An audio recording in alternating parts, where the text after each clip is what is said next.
Hey guys, welcome back for today's lecture, Monday, May 4th. Hope you enjoyed a nice weekend, a nice 3-day break from my class at least.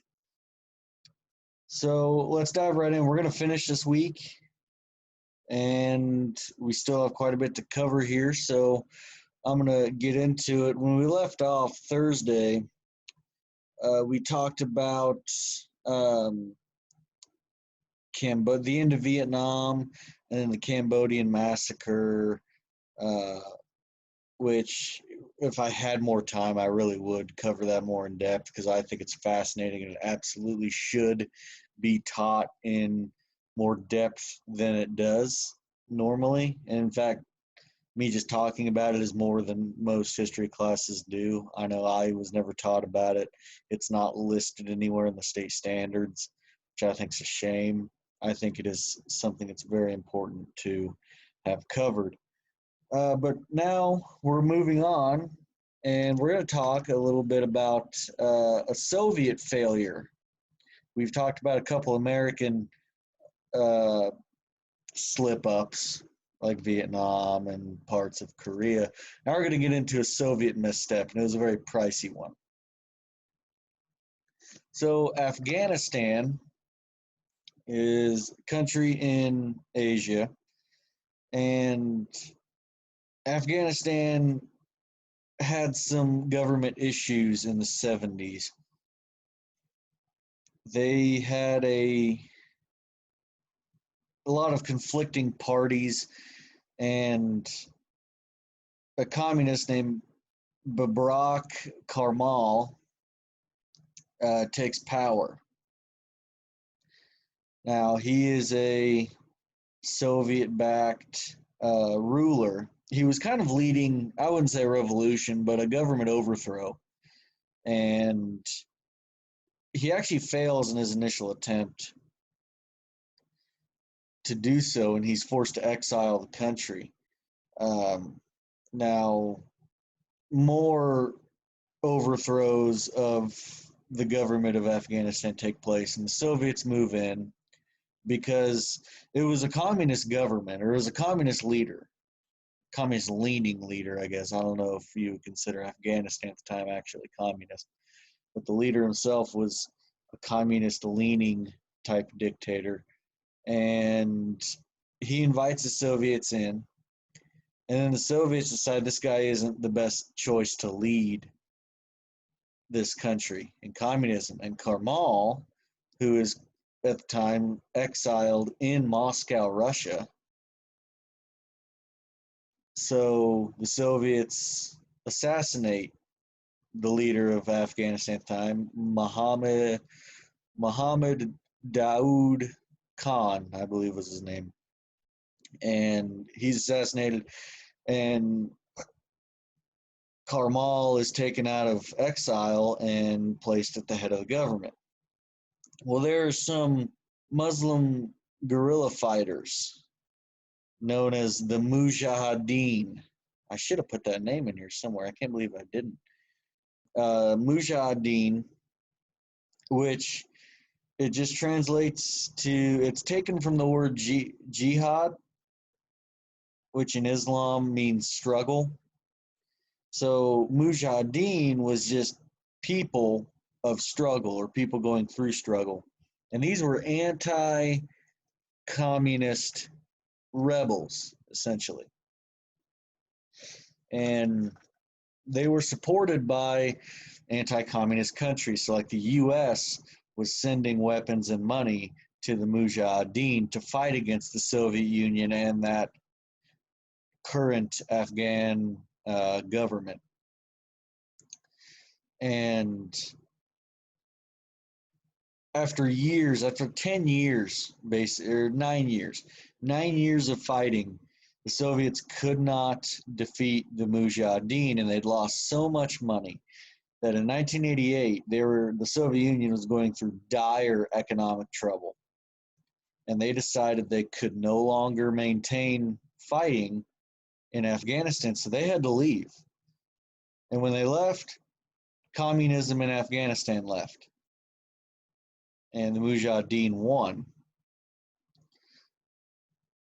Now, this is known as the Soviets' Vietnam, meaning as Vietnam to America was a decisive defeat to the U.S., while Afghanistan was equally as damaging. Actually, it was more damaging to the Soviet Union than Vietnam was, but this was their version of it. It was getting involved in an undeveloped country that they thought would be an easy win, and ended up being a draining defeat.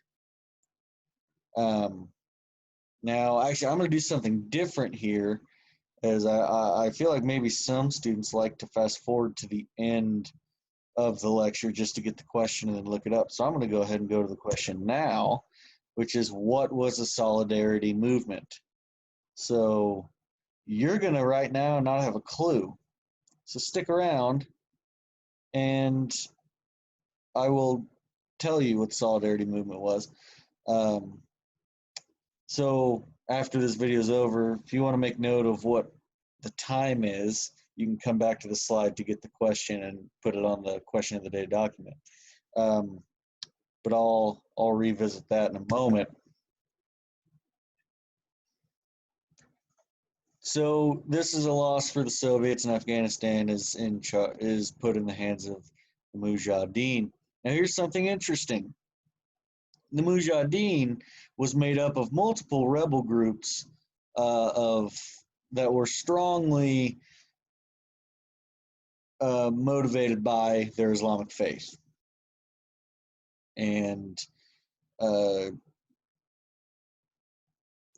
at the start of this conflict, they were very unorganized and kind of fighting amongst each other, but then they unified against the Soviet Union. Once the Soviet Union leaves, then Afghanistan is kind of up for grabs, and it becomes a very contentious situation there. Now, the leader of the Mujahideen was a name that you may have heard of before, Osama bin Laden. Now, if that name sounds familiar, you're not sure. Osama bin Laden is believed to be the man who is responsible for the 9/11 attacks on the World Trade Center and the Pentagon.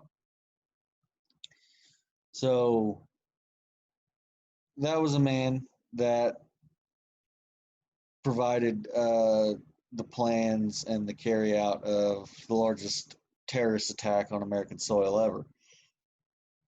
But the weird thing is, here he was backed by the U.S. The U.S. supported Osama bin Laden, and his entire these extreme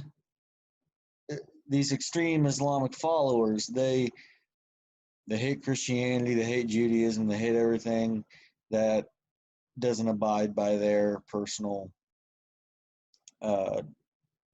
beliefs. Now, that's not all Islam. That's actually, for the most part, a very small piece, or very small population of Islam believes that. But that was what a lot of these Islamic fighters were a part of. And you may think, oh, Osama bin Laden, he was being supported by the U.S., and then he turned his back on the U.S. No. Actually, from the beginning, he was very vocal. When the U.S. found out that there was a rebel group that was going to fight against the Soviets, the U.S. got a hold of them and said, hey, we want to help you guys fight the Soviets. We want to give you weapons. We want to give you money.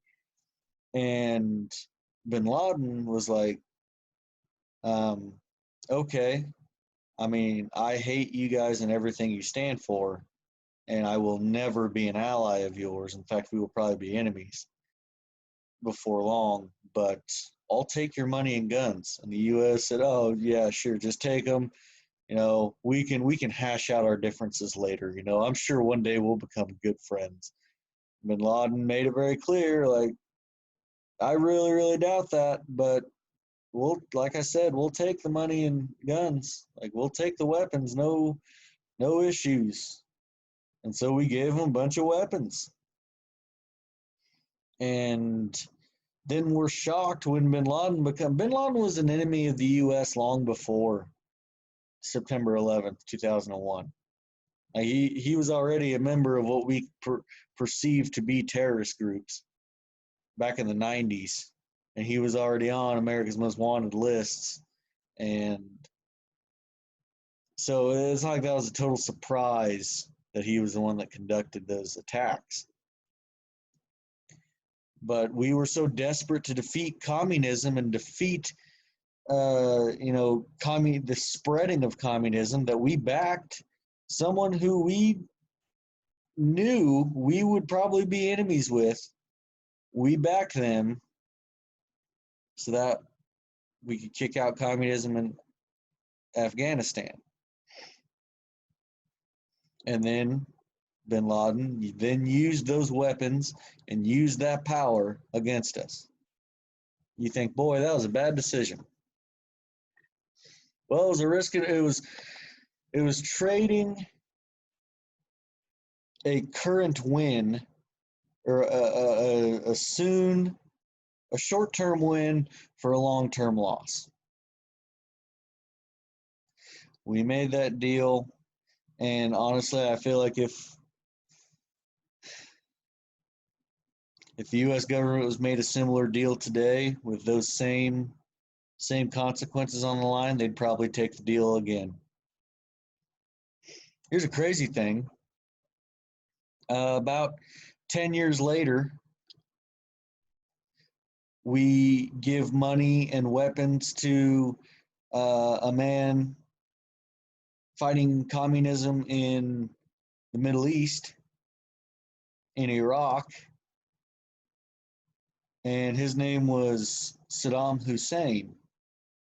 And then eventually he became an enemy of the U.S., and we had to dispose of him. So you can look back in American history and look back at the last 50 years and see our America's greatest enemies, and you will find two men at the top that were put in power because of the assistance of the U.S. Crazy, right? We made some very short-sighted decisions. I'm not saying that we were trading future safety for victories, but we knew there was a risk, and we didn't calculate it very well.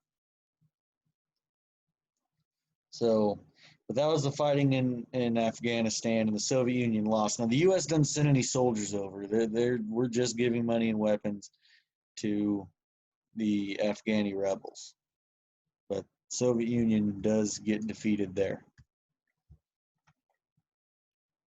While that's going on, the Solidarity movement begins in Poland. Now, Poland was an Eastern Bloc country, so they're a Soviet satellite nation. And in 1980, a man named Lech Walesa leads this massive labor union, or labor movement, in the Lenin shipyards in Gdansk, Poland. Now, in communist countries, there's no need for, or there's not thought to be a need for labor unions, because everybody gets paid the same regardless, and all outputs controlled by the government, and all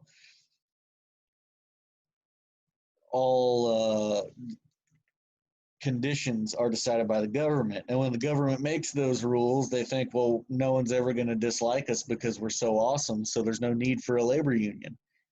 Well, of course, in communism, things got rough.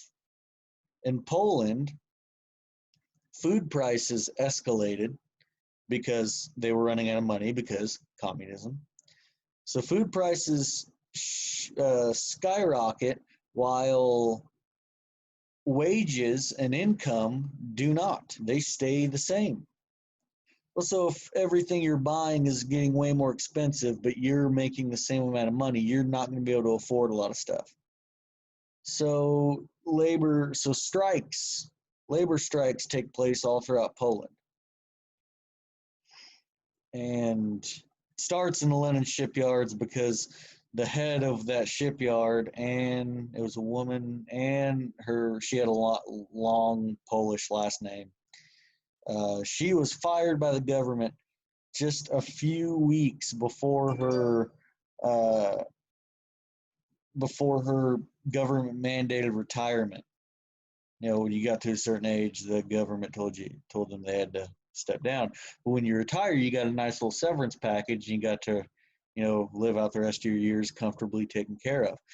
She gets fired a couple weeks before that date because she was supposedly working with an illegal labor union to help her workers.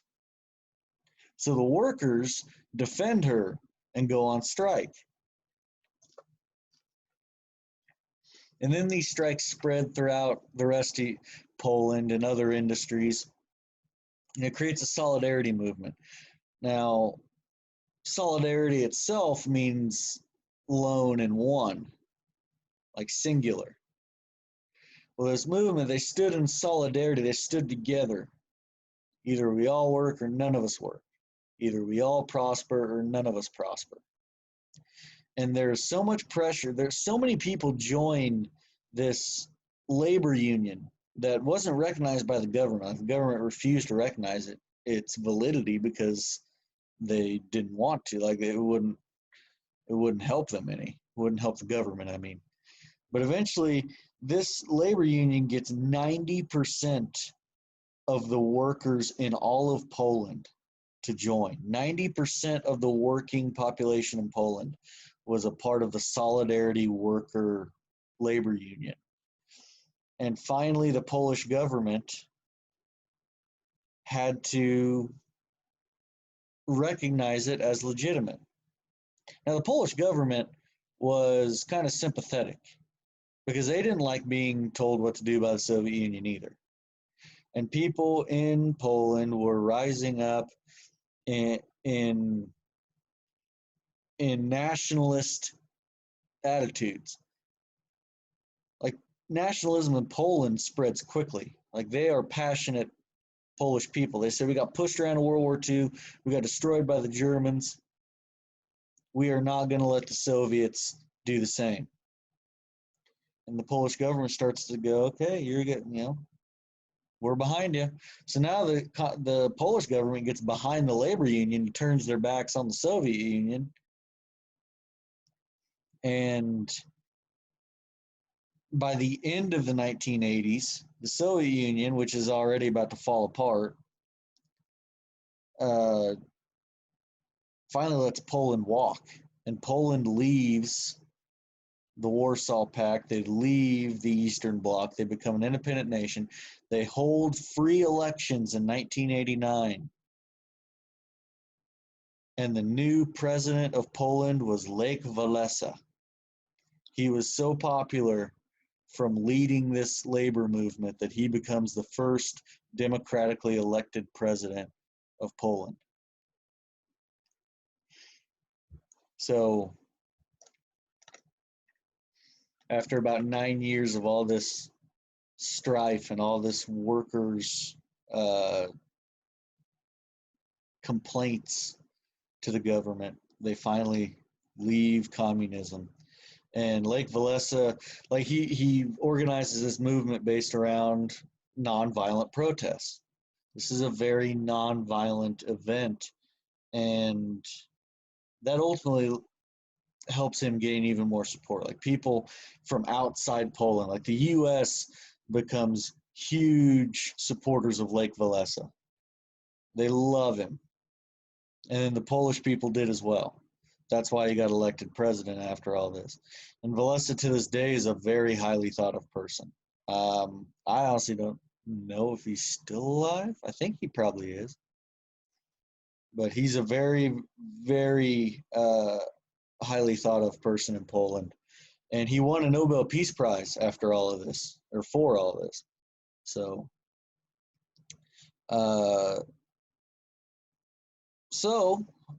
hopefully that answers the essential question. Solidarity movement was a labor movement, workers going on strike to improve conditions for workers in Poland, and then it ultimately leads to Poland leaving the Soviet Union, or leaving the Soviet Union sphere and becoming independent, and then that just kind of kicks off the falling apart of the Soviet Union. So So we'll stop there. Thank you guys for listening and tuning in. Those of you that possibly maybe just skipped to the end, hoping to see the essential question, probably better go back a little bit, maybe just to be sure to go back and watch the whole lecture. I know 20 minutes is valuable time, but I don't think it's anything you uh, can't invest in this. So we'll stop there for today. And if you guys have any questions, let me know. The assignment is posted. Just go in, answer the first days. Don't turn it in yet. Just go in and answer the first days, and we'll add to it over the week. So thank you guys for tuning in. Have a terrific day.